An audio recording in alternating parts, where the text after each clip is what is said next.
An echo. So thank you for coming today. As you can see, we've been a little displaced today. There's a funeral this morning and a luncheon, and we were asked to move over here. So thank you for being flexible, and it's like being in a regular school gymnasium, so kind of exciting. So with that being said, we need to begin our meeting, and I will ask if you are able, if you could please stand. We'll do our Pledge of Allegiance, our four-way test, and our invocation today is by Karen. I pledge allegiance to the flag of the United States of America and to the republic for which it stands, one nation under God, indivisible, with liberty and justice for all. And our four-way test is the truth, is fair to all concerned, will it build goodwill and better friendships, will it be beneficial to all concerned. Thank you so much. Karen? Karen will do our invocation today, please.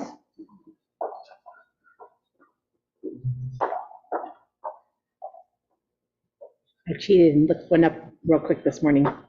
We are thankful for this day that you have given us, for its blessings, its opportunities, its challenges. May we appreciate and use each day that comes to us. We pray for strength and guidance for each day as it comes, for each day's duties, for each day's problems. May we be challenged to give our best always, and may we always be assured of your presence with us. Amen. Thank you. You may be seated. Thank you.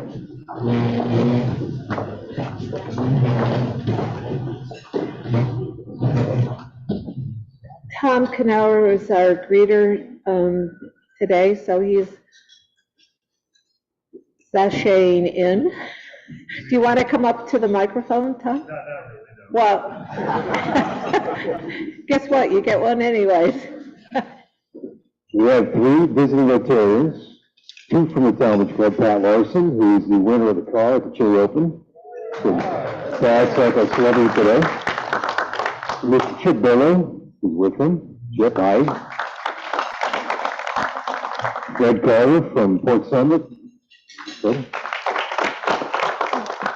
And David Hall as a guest. Mike Bowen, I believe it is, who works for a company called Retired. I don't know what that means or what they do, but maybe you can tell us something about it.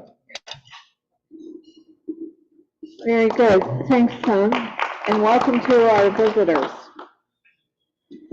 So as we begin a new month of March, we need to be reminded about how important our purpose is in the world. We are a wonderful group of 1.4 million neighbors and friends and leaders, and especially problem solvers, who see a world where people unite and take action to create lasting change. Not only here in the United States, but across the globe and in ourselves. Solving real problems takes real commitment and a vision. For more than 110 years, Rotary's People of Action have used their passion, of which we have a lot, and our energy, and of course, our intelligence, to take action on sustainable projects. From literacy to peace, to water, to health, we are always working together to build a better world and committed to the very end. I'm Linda Farkas, and I'm honored to be the 2022-23 president of our exciting, wonderful Akron Rotary Club. Thanks to those people that are online today and all of you for coming. We are so excited to have you here. We had an international Rotarian that was going to come over from Youngstown, and I just called him. Dr. Rob gave me the idea to call him back on the phone number, so thanks, Dr. Rob, for putting my brain back in gear. But unfortunately, he couldn't be with us. So I thank Jack Herrick to make the effort to come this morning to be with us. So thanks again to everyone being here. At this time, do we have any exciting Rotary ambassadors? Anybody been traveling? Miss Julie, have you been out and about the world? Oh, Karen went somewhere? Okay. It was a couple of weeks ago. I just went to the Medina Sunrise Wine and Roses fundraiser. Very different than the Chili Open, but it was, it's just great to see Rotarians coming around causes. So it was a really nice event. Very good. I was in Florida last week, so I stopped in at the Punta Gorda Club. Oh, they shared with their club that they've raised over $75,000 for Ukraine. Just that club. I was super impressed. Congratulations. That's good. Your incoming president, Tom Knapp, will be this weekend training to be the president of our club in Columbus with hundreds of other president-elects. So that is very exciting. So wish him well. Also help him with his drive for the women's empowerment program so that we can win in our district, because, you know, that's really what the whole thing was about. And you're not laughing. Thank you. Okay. You mean it was? I just scanned that QR code and I just picked two different things and bought them. Oh, thank you so much. We have been getting a lot of things at the office, so locally. So if you have any, besides the obvious ones, if you have any women-centered you think should get some deliveries of these products, please let me know, and I'll be happy to take them there. And also mark your calendar, of course, because at the district conference is the 28th and 29th of April. Thanks. Good, Julie, thank you. I had the privilege of being up at the Cleveland Rotary Club for their scholarship luncheon last week, and it was interesting, rewarding, and a little on the sad side to hear the high school seniors from Cleveland Public School talk about the issues that they're concerned about as high school seniors. A topic was security, school security, which doesn't surprise any of us. Also about, and this was painful as an educator, the disrespect from their teachers towards the students. Overhearing teachers discuss students' inabilities to either learn or whatever the topic may be. And that was a big concern of those seniors, was the disrespect from their teachers, who in our mind should be the role models for these kids. So it was very informative. And we also talked about cell phones. I know Akron is having a hot topic with cell phones, but up there in Cleveland, it doesn't seem to be an issue. The teachers are allowed to take the phones and put them in a secure location and give the phones back to the students after class is over with, and no phones during testing time. But it was interesting to hear these kids, and they had the forum to talk. So I enjoyed my day up in Cleveland. So with Happy Dollars, we have to be happy here. Dave, if you don't mind, he'll do Happy Dollars. We'll be excited about the sun is shining, and it's March. It's a new month. So I have one happy dollar. I'll start, and happy that my neighbor and friend and Dan's neighbor as well, Mike Bowen, is here with us today, and recently retired, and so he had no excuse to avoid my invite. So who else is happy today? Oh. Thank you. I have 10 happy dollars. 5 of them are for my daughter, who a month ago said, hey, I booked my spring break trip all by myself. It's already done and paid for. She is now, right now this week, in London. Drove herself to Toronto, to fly out of Toronto, to get herself to London. She's spending the whole week there by herself. I just am so happy for her independence and her the whole attitude she has about just going out and exploring. So I'm really happy about that. Of course, watching where she is on my phone at all times. My other $5 is for a concert we did about a week ago. I know I get up here and talk about our concerts a lot, but I'm really excited about them. We were doing a concert of international orchestral type music. We brought in a composer from Afghanistan, and we brought in a composer from Iran, who didn't know each other. It was a coincidence that we're bringing them both in at the same time. These two guys became the closest of friends that entire week that they were here in Akron. And I hope you get a chance to look on our social media, because we have some really great video and images of the two of them just vibing to each other's music in the concert hall that week. It was so fun. It was so encouraging. I wish more of us had been out, not just Rotarians, but Akron in general had been out to see it. But it was a really, really rewarding program. It was a really fun night for those people. We'd be happy to do what we get to do. Thank you. And don't forget the people sitting on the couch, Paul. Yeah.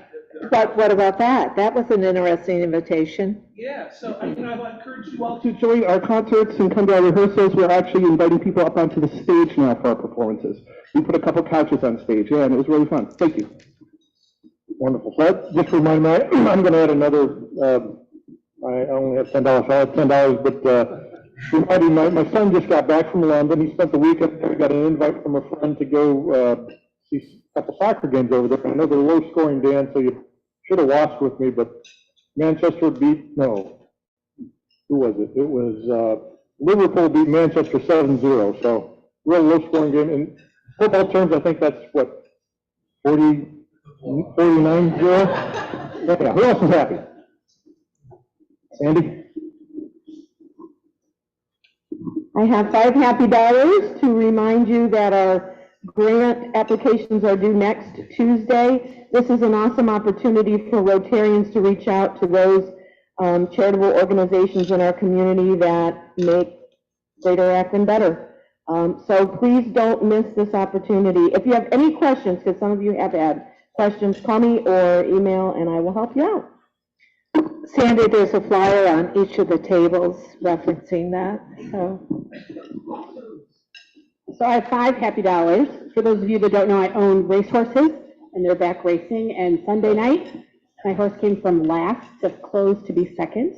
So I was very excited about that, and he's picked to be the favorite Sunday night. So I'm nervous about that. Wonderful. David Miller.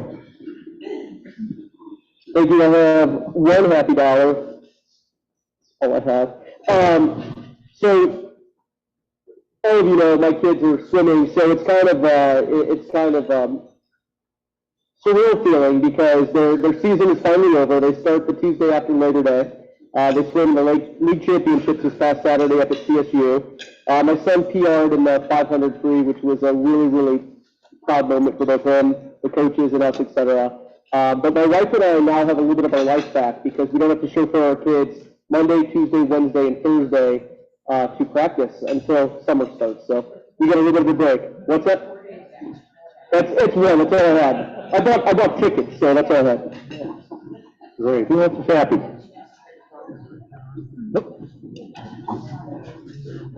Well, Pat Larson from the Talmadge Club, and obviously I'm happy that I know Chip, because Chip has invited me to play with him at the Cherry Open for the last several years, and this year was a pretty good year. I should say my wife is actually happy because she's the one that ended up with the car. And I'm happy to be here. And I'm also happy to announce that if I can make a little plug, that Talmadge Rotary is hosting their annual golf outing Saturday, June 17th at Paradise Lake in Suffield. So if there's any golfers out there that would like to join us, it's always a good time. We'd love to have you. Thank you. And thanks for allowing me to be here.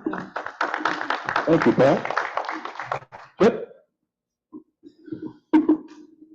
Like any smart Rotarian, I'm really happy for Pat, but I think I'm more happy for Denise. Wonderful. All right. Who else happy? Dan? Yeah, I'm happy that Mike was able to come to the meeting today. I've known Mike for 23 years. He's one of the best friends I have. I will guarantee, well, I'll put another 20 happy dollars if he doesn't win the 50-50 today, because he's the luckiest guy around. So, all right, Dan Connell. Just a quick one. I'm glad Peter Ryerson was able to join us. He's in the pipeline to become a Rotarian. Thank you. Well, Malcolm.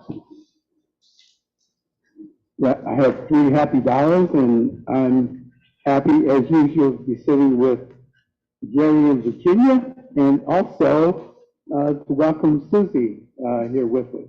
Thank you. Thank you, Malcolm. Big Bear.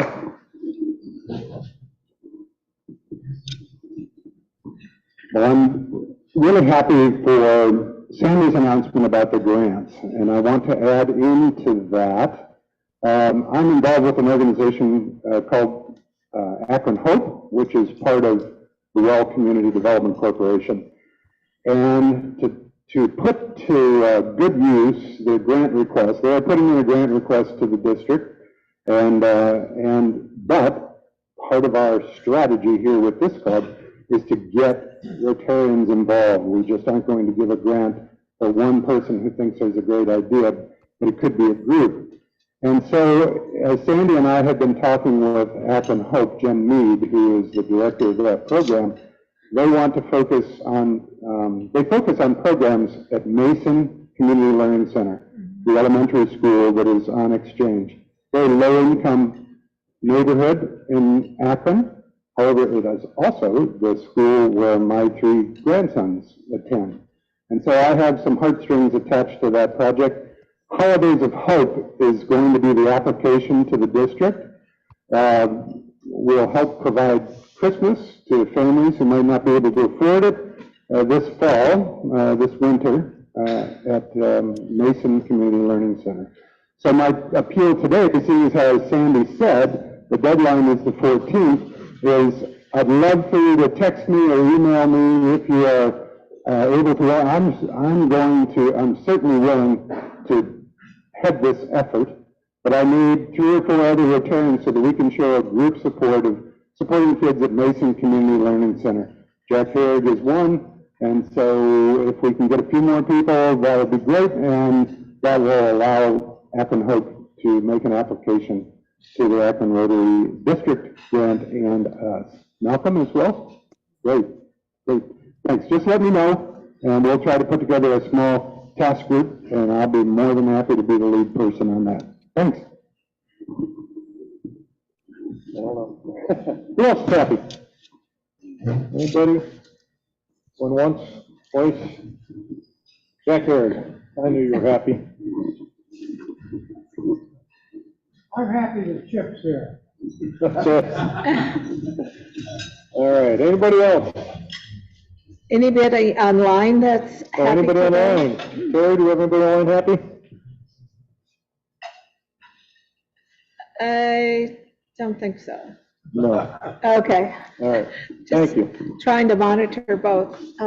Dave, as long as you're walking around, update on the Akron Food Bank, the next time we go is You put me on the spot. No. just an estimate. Yeah, 2 months from last week, so. So April? April, yeah. Okay. Fourth week, fourth Wednesday in April. Okay, 4th Wednesday in April, we'll be back at the food bank. So, very good. Don't forget the flyers on the table for Tom going to All Ohio Pets. And then Stu's not here, but don't forget the Rye Night at the Cavaliers on March 15th at 7:30. Unfortunately, like I said, Stu is not here to plug that. And then scholarships, Terry, is there anything you want to add for April 25th? Nope, we're good to go. Okay, good to go for scholarships. Put it on your calendar, April 25th, it's 5 o'clock here at the church, and we'll honor our Akron students with scholarships that night. So we look forward to having you all here, so it'll be a 5 o'clock meeting.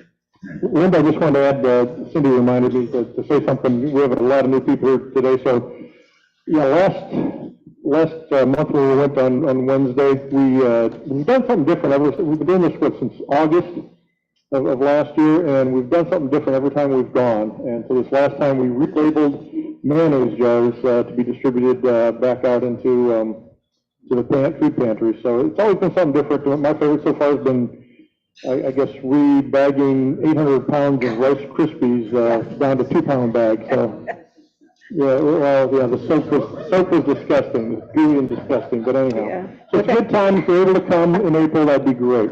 With our hairnets and you gentlemen with your masks on your, or hairnets on your beards. So that was so much fun that night.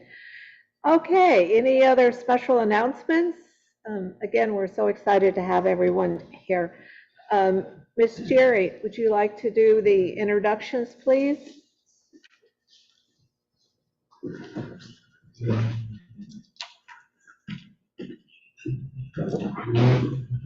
I'd like to introduce Suzie Graham. Suzie developed a passion for community building through her experience across many disciplines. Her love of civic service was embedded during her 18 years of work with the city of Akron. Over time, she has blended the collaborative principles and practices of theater learned at Kent State University into her approach to community development. Suzie serves as president and CEO of Downtown Akron Partnership. She mobilizes positive partnerships and oversees the planning and implementation of programs and services to anticipate and address the needs of the neighborhood. Her work centers on the necessity of a thriving urban core and the importance of downtown as a key indicator of the health and success of the city and region.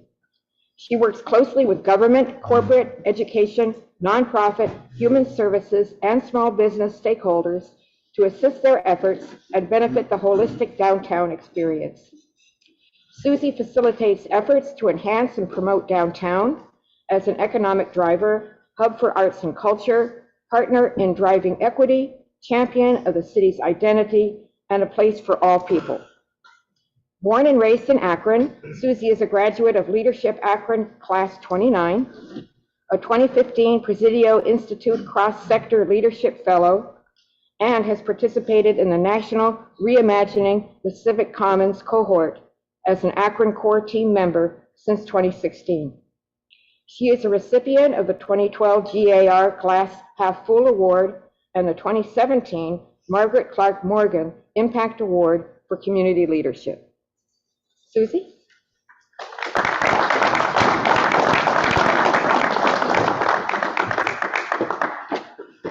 Thank you so much, Jerry, for that wonderful introduction. Good afternoon, everyone. All right, I'm going to take a moment to share my screen with those of us joining by Zoom.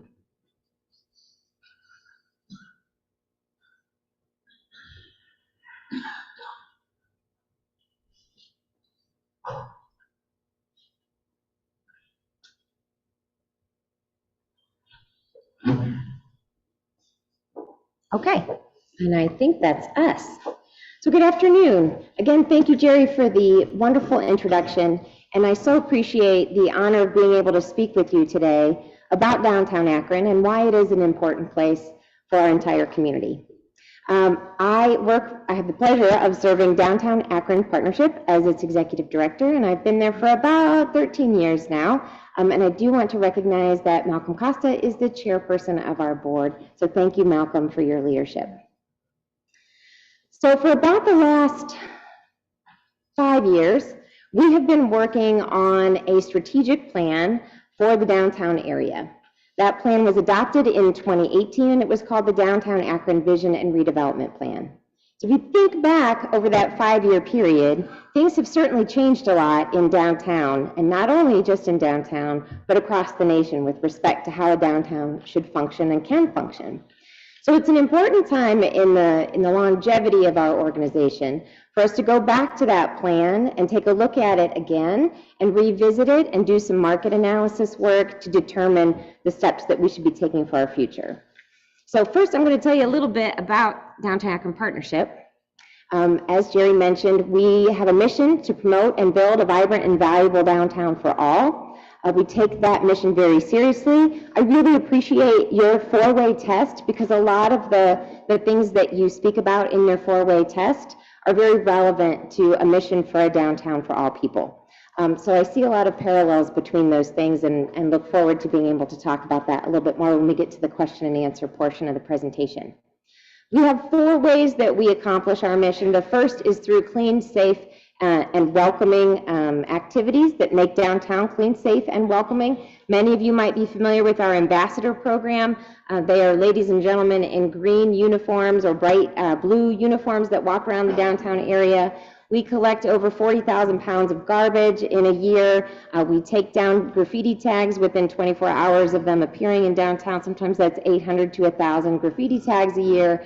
We maintain a beautiful summertime warm weather beautification program in downtown with over 250 elements of hanging baskets, planters, pots, things of that nature. And then we also have overnight security services that are provided on the weekend through the Akron Police Department. So we try to have a holistic approach to that clean, safe, and welcoming work that we do. Again, working with community policing efforts as well as our ambassador presence in combination with Akron Police. We also have an initiative that we call the Partnership for Purpose that was created with the help of PEGS Foundation to help transition people who are experiencing homelessness in the downtown area into permanent housing. And over the last 2 years, we're very proud to report that through that partnership, 26 people have been permanently housed through that effort. It is an ongoing effort. It is something that will continue to be a challenge. We take it on as part of our work in downtown to, again, create that place where people are welcome, and also that we are working meaningfully to ensure that the people who have least opportunity are partnered with opportunities that are available for them. Then we also work in vibrancy and economic development. That includes programming that we do. Many of you might be familiar with First Night Akron. That is a program that we sunset several years ago because we recognize the need to have programming in downtown more frequently than just on one night a year, oftentimes one of the coldest nights during the year, and also for only 6 hours. So instead, our approach to programming is multiple large-scale programs throughout the year, as well as small activations to try to help make sure that downtown is vibrant and active and lively. We also work with economic development with respect to creating opportunities for small business owners, and with the help of Burton D. Morgan Foundation, we have a program called Start Downtown that has helped us increase storefront ownership as well as the diversity of our storefront operations in downtown. Very successful program. We just announced the 7th cohort, the 7th application process for that grant. It just closed, and we have a record number of applicants with 44 people applying for a storefront business opportunity in downtown. So very exciting. The other thing that we do is a lot of membership outreach and services. So our organization is funded, we are a 501c3, and we are funded in actually 3 different ways. One is that there's a special improvement district in downtown, inside of which property owners that exist within that boundary pay a special assessed tax that is used to help fund our organization. So that's the special improvement district. And then we also have memberships, business memberships and service memberships that are service contracts for our ambassador program in some adjacent neighborhoods that are just outside of that district. And then the third way is through grants and sponsorships. We are very fortunate to be funded with general operating support from Akron Community Foundation, as well as through the GAR Foundation that helps us leverage that special improvement district income to help, again, create activities and programs that help nourish and create an exciting downtown that serves all. And the last thing that we do is engagement and strategy. And that's kind of like a big umbrella for how do we make sure that our community is engaged in what is going on in downtown, and our community is reflected in the work that we are doing. And one of the biggest ways that we do that is through planning. And so that is where we are now in the Downtown Akron Vision and Redevelopment Plan, which I mentioned earlier, that we created back in 2018 and have made significant progress on since 2018, but now have this need to go back and update this information and figure out given all the tumult, given all the challenges that we are dealing with in society, how do we move forward? Okay, so I'm going to go through some of our progress since 2018 relatively quickly, going to keep this pretty high level. If anyone would like to see these slides after, I'm happy to email them out to you. They're also posted on our website, which I'm going to refer to numerous times throughout our presentation. So one of the recommendations from that plan that was created back in 2018 was that we concentrate on the core. If you looked at downtown prior to that plan, there was a lot of what I like to call whack-a-mole development. So there'd be a development that would pop up over here, and it might or might not be related to a development that pops up over here, and things weren't really connecting very well. So the recommendation was for us to focus on Main Street as the spine of the downtown neighborhood, and also the spine that then connects us so meaningfully to the rest of the city. And since that time, we've made significant progress with residential growth. We've also made some significant plays with placemaking in that section of Main Street. And then I think the most obvious piece that has happened over the last 5 years is the investment in infrastructure on Main Street that has completely refinished Main Street with over $46 million of investment upgrading utilities. So those are exciting improvements that have happened over these last 5 years. From a strategic standpoint, Elevate Greater Akron has emerged as a strategy to help guide the region in partnership with the City of Akron, the County of Summit, and the Chamber of Commerce. Refocus on Downtown is one of the initiatives of that process. And then Main Street was also named as a great street by the city, which was wonderful to see that recognition of the downtown core and the importance of the downtown core. From a hospitality standpoint, we saw the Boutique Hotel open up. Glad to see that it is now reopened and doing very, very well. And then also, again, that significant retail development that we've seen despite COVID that has come into fruition on Main Street over the last 5 years. Exciting things on the horizon. Akron Children's Hospital continues to expand instead of away from downtown toward downtown with the acquisition of the 47 North Main building, which is an exciting addition to their campus. And then the University of Akron expanded their College of Business towards that spine of University Avenue that brings students from the campus down to Main Street.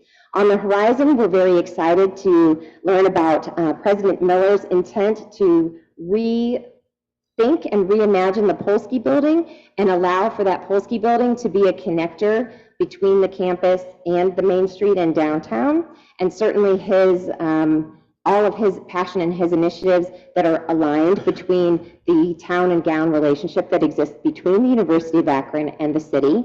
And then the renovation of Lock 3, and you'll be able to see plans for that renovation, and more information will be released about it on April 14th. So that's something to look forward to as well in the future. So one of the other recommendations was to create a residential downtown. 5 years ago, if I asked you, is anyone going to want to live downtown? Most people would have said no. So 5 years ago, and I don't know how you feel right now, but 5 years ago, if I said, do you think anybody's going to come live downtown? Most people in the room said no.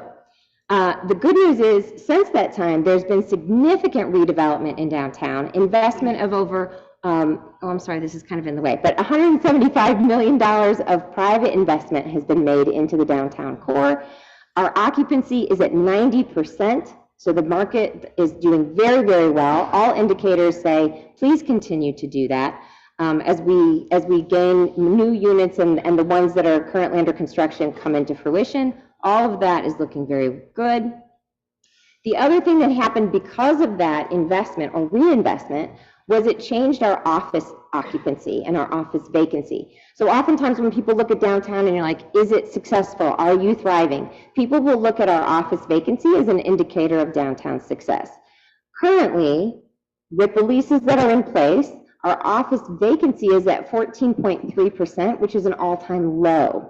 And that is because of the investment in residential. So that's taking an older building that is no longer serving, it becomes what we call Class C. So an older building where people do not necessarily want to lease space, and converting it into a residential space where people love the historic nature of the building and they get excited about the neighborhood, and then it is repurposed for that use, which is a lovely equation, and it's also an expensive one. So know that it's something that it costs a lot of money to do that rehab. It costs a lot of money to do those renovations and switch them over from a commercial use to a residential use.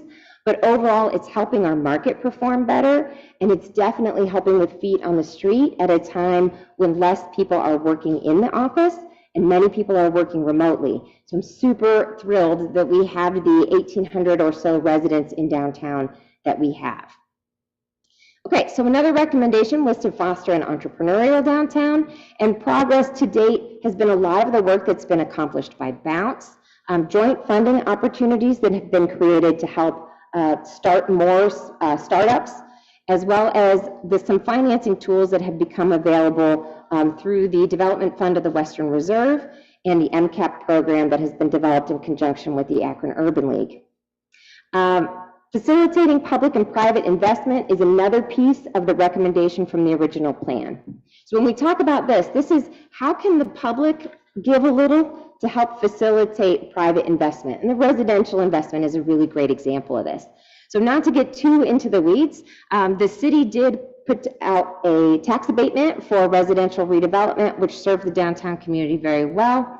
But you've also seen this small business growth, creative financing tools put forth by the Development Finance Authority, and then some public space improvements, of which we're going to see this development of Lock 3, which is super exciting. That's kind of like the crowning jewel of public space improvements.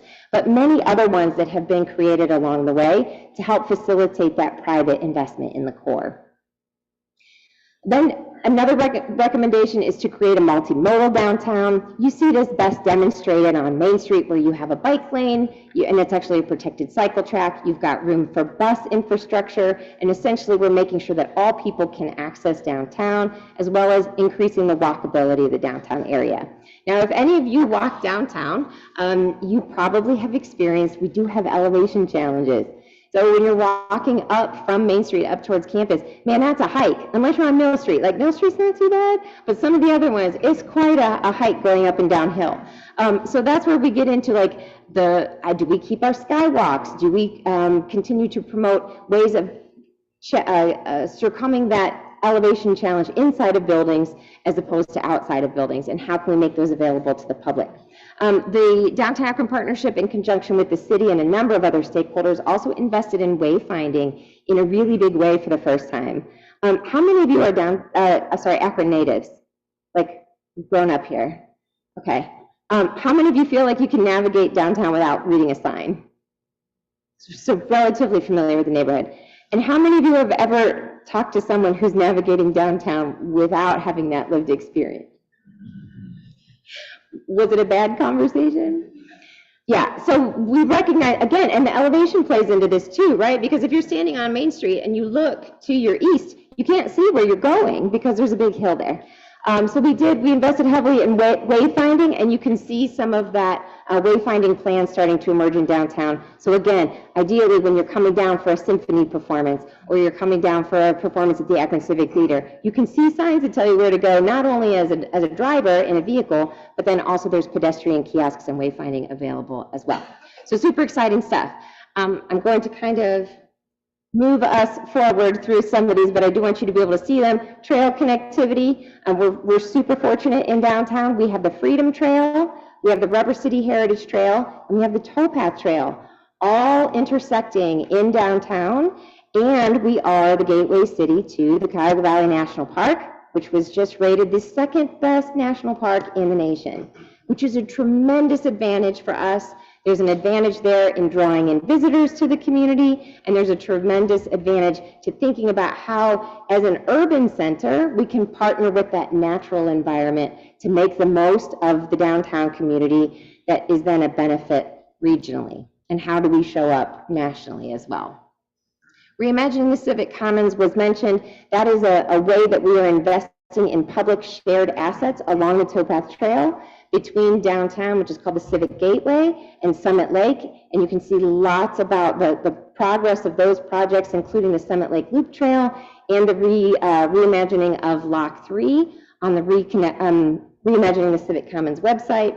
And then also another initiative that is exciting that's in play right now is Reconnecting Our Community, which is the initiative that's in play to help determine the future of the Inner Belt. And if you are not familiar with that, I highly encourage you to take a look at, there's a link on that available on our website, or if you Google Reconnecting Our Community, it'll take you right to that process. They are also in the process of trying to get in touch with people who once lived on the Inner Belt. So if you are familiar with anyone who once lived on the Inner Belt, please share that information, or if you've got stories from the community that existed there before the Inner Belt was put in as urban renewal, we're in that process of gathering and collecting that information. You can also hear stories from the community on that website as well, which are particularly moving, and it's an exciting project to be able to watch. Then the last recommendation was for us to activate downtown, which basically means there's got to be stuff. We've got to have stuff going on, right? There's got to be things that make it exciting. And it's great when there's a Ducks game going on, but if there's not a Ducks game going on and there's not a sold-out show at the Civic, sometimes it feels a little wah-wah downtown. So the recommendation was step into programming, which is why we've changed so much of our mission in the way that we've been approaching programming. Again, giving a fond farewell to things like First Night, and instead focusing on a Lunar New Year celebration, a Sakura celebration, a Juneteenth celebration, things throughout the year that we can recognize, as well as doing programming on a consistent basis during the warm season downtown through things like fitness and roller skating events on Cascade and things of that nature, and then also working with the university. Another website I'm going to throw out is liveakron.com. That is the partnership under the leadership of the University of Akron and President Miller and Howard Parr at the Akron Civic Theater that unites the Civic, the Night Stage, Wild Oscars, Lock 3, E.J. Thomas, Goodyear Theater, and the University of Akron's programming all together, which essentially shows up as the same number of seats and programming as Cleveland and Playhouse Square. So know that here in Akron, we have those same assets, they're just further apart, right? So liveakron.com is a great way to see all that put together. So don't forget that. Okay, so we're in this process of updating our downtown plan. On our website, which is downtownakron.com, you can click, there's like a slider on the front page, and just click on the one that says a plan for downtown Akron. Right now, we are asking for your input, and it is critically important to get that input, because again, the downtown that we want to create over the next 5 to 10 years, is the downtown that I want you to see yourself in and for you to be excited about. So we are asking for you to engage online. If you want to ever do a separate focus group, if you'd rather talk in person, I will come to anywhere, anytime, tea, coffee, pizza, whatever you want, I'll bring it. And we can have a conversation about what you would like to see in downtown. But right now there's 3 tools. There's a survey. The second tool is an idea board where you can essentially post like a virtual Post-it note about what you would like to see in downtown or a challenge. And then the third thing is an interactive map where you can drop a pinpoint and say, this is a great space, but it's really empty right now and I think it should be a dog park. Or you can say, well, why isn't there a grocery store downtown? Or you can say pretty much anything you want to say, as long as it's not massively offensive or you're swearing at us, it will stay up. So if it's negative, it's totally fine. Like please say your piece so that we can incorporate those ideas into the plan that again will shape the future of downtown. So on that, we've got a few more minutes, and I'd love to take any questions or hear any feedback that you might have here in this room together about what you'd like to see in downtown. Yes? Tony has done a great job. Tony Trophy. Yes. With his blue zone, green zone, orange zone. The concern is about that stupid road construction seems to constantly, I mean, it went through Main Street, it's still down there. We were at the, his Blue Hotel, Blue Teak. Yes. And there's construction, there's road, what? It's frustrating. How can you want to comment? It is. Sure, no, I can, so as a person that's been downtown for the last 13 years, I can 100% attest to the fact that it's super frustrating when there's construction there. The good news is the Main Street construction is finished. So the interruption that you're experiencing right now on Market Street or Exchange Street, those should remain navigable. So even though they're frustrating and it might push you down to a narrow lane, you're not going to have the experience that we had for a few years where it's a hard stop and you have to turn around and go back. So the city works with us, and trust me, we plead every day to try to keep as much vehicular traffic flowing as humanly possible. Not only is it important to people who are coming in by car, but also we're a transit hub in downtown. So buses and people taking public transit also have to be able to access the different areas. And so you made it. You did make it. End in future. And end to construction. Sadly, I think there's always going to be something under construction. And oftentimes what's going on right now is utility upgrade. So those utilities that were under all of our streets are aged tremendously. The ones that were coming up under Main Street when it was being done were over 100 years old. So I'm honestly shocked that some of the wooden infrastructure lasted as long as it did. So there'll always be a little bit going on. You can follow the city's website for traffic updates, but generally speaking, be patient and navigate it anyway, because those experiences are well worth the wait. One more thing, since you're doing such a wonderful job in our part of Akron, our Rotary is part of Akron, so I would like to encourage you. I hope you'll become a member of our Rotary. Oh, thank you. Thank you so much for the invitation. I heard that you guys meet every week. That's so admirable. That is wonderful. And it's great to see so many of you here. Oh, so close to downtown as well. It's walking distance from my office. Okay. Suzie, I'm putting on my age-friendly Akron Age-Friendly Summit hat. Has there been thoughts about Active 55? 2030, we're going to have a real population shift. People are going to want to downsize from their big houses, but they want activated spaces. University of Phoenix, UCLA have done a really good job of using college assets and having Active 55 housing there. So just wondered if that was on your thought process. It is indeed. So one of the cool things that we noticed prior to, I'd say about a year ago, our downtown demographic shifted a little bit. The new housing as it was being created was typically being leased by people who I would say were over 55. It was strange. The first time we did, and strange in a good way, because we assumed that everybody would be a young person just out of college. Nope. That was not the people who were snapping up the first units that were available. The recommendation that will come out, I heard a little bit of the analysis early, is also for us to create some for sale units downtown that I think will also help encourage people to be able to age in place. And really, like, the idea for me to be able to live in a unit and perhaps buy a unit where I don't have to mow the lawn, where I can go right down an elevator and walk out and go to the art museum, or walk and go to the civic, or walk and go to the towpath trail for a long walk, is so unbelievably attractive. And eventually, Virginia will get a grocery store too. All those things, right, make for an incredible experience for someone, whether they're 8 years old or 80 years old. So 100%, yes. Thank you. So I have a comment and a question. First, I've interacted with many of your ambassadors for help, and they're just awesome. So they're just, if you ever need help downtown, oh my gosh, they're great. Like, my car wouldn't start in the Summit County parking deck one day, and there's like homeless people roaming all around, and I called and they were right there, and fabulous.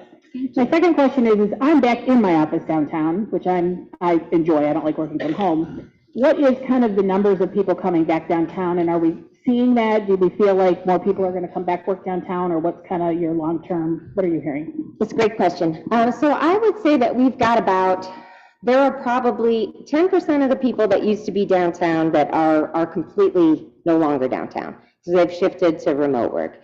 Then there's probably 30 people that work in some kind of a hybrid fashion. So that significantly impacts that downtown foot traffic. Thankfully, we have the hospital and the university on either side of downtown, so that helps because most of those folks are in the office. But as far as long-term, like looking in the crystal ball, how many people are going to be coming back to work on the daily, I don't know that yet, and we don't know that yet. And it's a great argument for the future of this plan to basically like diversify our portfolio, if that makes sense, right? That we don't want to lean so heavily into the 9-to-5 work-based economy because it's continuously shifting. We want residential, we want visitor economy, and we still want to have corporate community as part of our downtown, 100%. So diversified approach moving forward for sure. And thanks for taking advantage of the ambassadors, and yes. Thank you, thank you. Is there any serious talk about 4-day work week in Akron?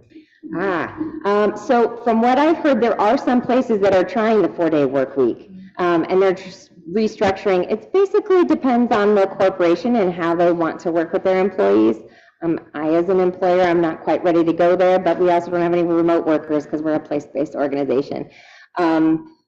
Typically, the finance and energy corporations are the ones that are most flexible in their hybrid versus remote. The engineers and the law firms still have a lot of in person.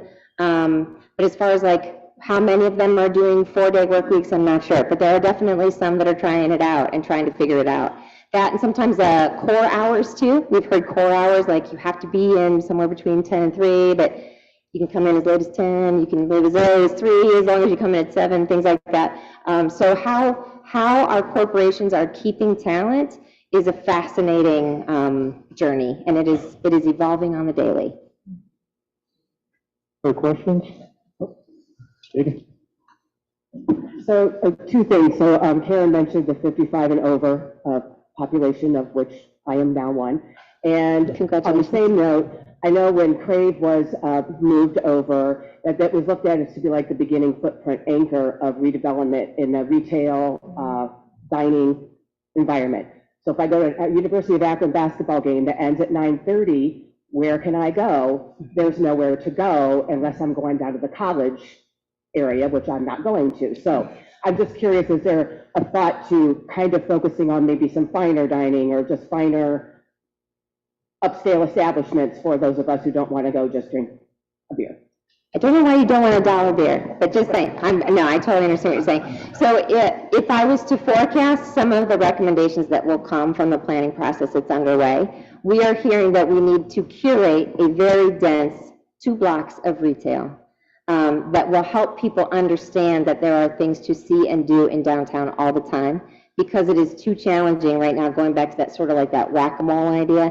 Like this person will be lights on, people in, but this person lights off, and it's too challenging, and we need to make it very obvious and very clear and very safe. That's the feedback that we're hearing, and then also a curated collection of retail so that people feel, again, safe and confident, sort of bouncing around like a little ping pong ball, but within a 2-block area. And then once that 2 blocks is up and running, may I reference Cuyahoga Falls Front Street, right? So people always bring that up. Once that's up and running, then you can expand by another block and another block and another block. But definitely the need to focus. It's great. One more question, and then we'll wrap things up. Suzie, thanks. Great presentation today. What can you define what the boundaries are of downtown? What makes up downtown? So downtown, for the purpose of the special improvement district, is essentially on the east, it's the railroad tracks that are behind the STEM school and between the College of Business and the regular core of UA's campus. On the west side, it is Bowery Street as it snakes up between, it kind of divides the Akron Children's Hospital property. On the south side, it is Selly Street, but we have business memberships with Canal Place and Gojo, as well as with Metro, that help us extend those services further south. And then on the north side, it's Ridge Street, and that's sort of on the back of the north side. The hotel would be in, the train station technically out. But I also should say, for the purpose of the downtown plan, downtown is a broader experience. So we can't be limited to that tiny service area when we're thinking about downtown. And if we're only focused on that little surface that small service area, we're denying the opportunity to better connect with our neighborhoods. So from a planning perspective, we're thinking about how do we connect into some of the great work that's being done in the neighborhoods so that downtown can celebrate the neighborhood experience as well. It's a great question. Thank you, Susie. Appreciate it. Jerry, if you want to go ahead and wrap things up. And thank you so much for your time. I'm happy to stay a little bit later if anybody has a question, and by all means, reach out to me again. Happy to come meet you wherever. Thank you, thank you, thank you. Thank you, Suzie. And may I present to you, we have a rotary coin. It says Imagine, and another rotary pin. And thank you for coming. We really had a great experience. Thank you so much. Thank you, thank you. See if I ask you to do one more thing for me.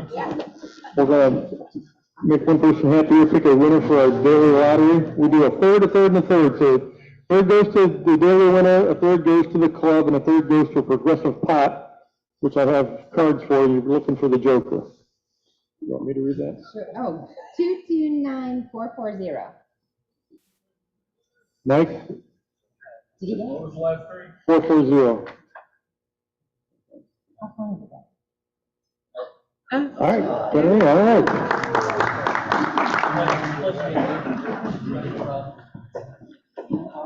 Susie, thanks again. Very informative. It was great having you here.